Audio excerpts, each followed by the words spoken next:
آنے والے خوبصورت نوجوان سے کہا گیا بیٹھ جاؤ، ہماری بات تو سن لو، پسند آئے تو مان لینا، اگر ناپسند آئے تو ہم آپ کی ناپسندیدہ بات کو چھوڑ دیں گے۔ آنے والے نوجوان نے کہا آپ نے انصاف کی بات کی ہے، اور پھر زمین پر اپنا نیزہ گاڑ کر بیٹھ گیا۔ مصعب بن عمیر رضی اللہ تعالی عنہ نے ان پر اسلام پیش کیا، انہیں قرآن پڑھ کر سنایا۔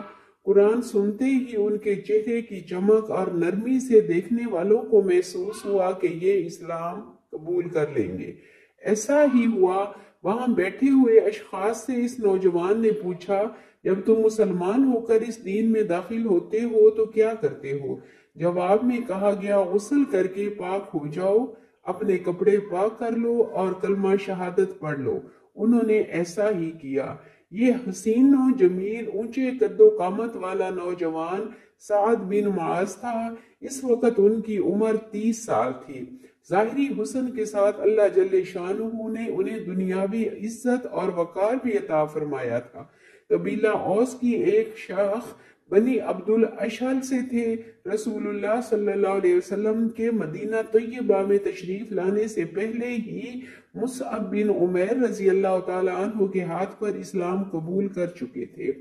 ایمان لانے کے بعد اپنے خاندان کے لوگوں کو خطاب کر کے پوچھا تم لوگوں کے نزدیک میرا مقام کیا ہے؟ سب نے کہا آپ ہمارے سردار ہیں۔ ان کا جواب سن کر سعد رضی اللہ تعالی عنہ نے فرمایا میرے لیے تم سے بات کرنا حرام ہے جب تک تم سب اللہ اور اس کے رسول پر ایمان نہ لاؤ۔ چنانچہ قبیلہ کے تمام مردوں اور عورتوں نے اسلام قبول کر لیا۔ رسول اللہ صلی اللہ علیہ وسلم کی مدینہ تشریف لانے کے بعد آپ مسلسل رسول اللہ صلی اللہ علیہ وسلم کے ساتھ دین پھیلانے میں لگے رہے۔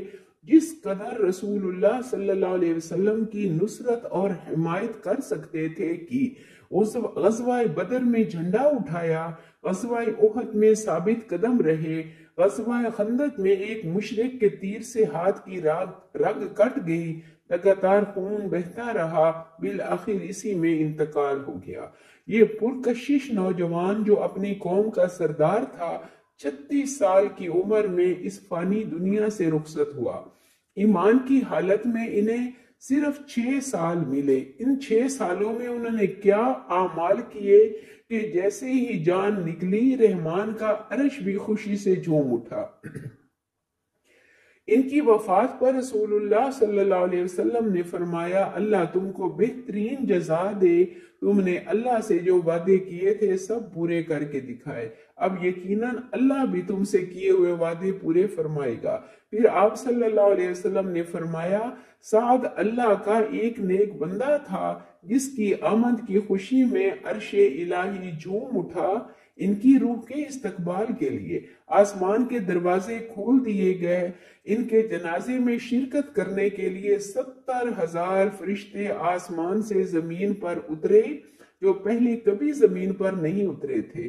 اس بھاری بھرکم نوجوان کی میت کو جب اٹھایا گیا تو بہت ہلکا محسوس ہوا۔ میرے نبی صلی اللہ علیہ وسلم نے فرمایا وہ تمہارے کندھوں پر نہیں ہے، اس کو تو فرشتوں نے اٹھایا ہوا ہے۔ سعد رضی اللہ تعالی عنہ نے خود بتایا کہ میں نے آج تک اپنے دل میں کسی مسلمان کے لیے کینہ نہیں پالا، میرے دل میں کسی کے لیے کوئی گرہ نہیں ہے، اور میں نے آج تک کسی مسلمان کی کسی نعمت پر حسد نہیں کیا۔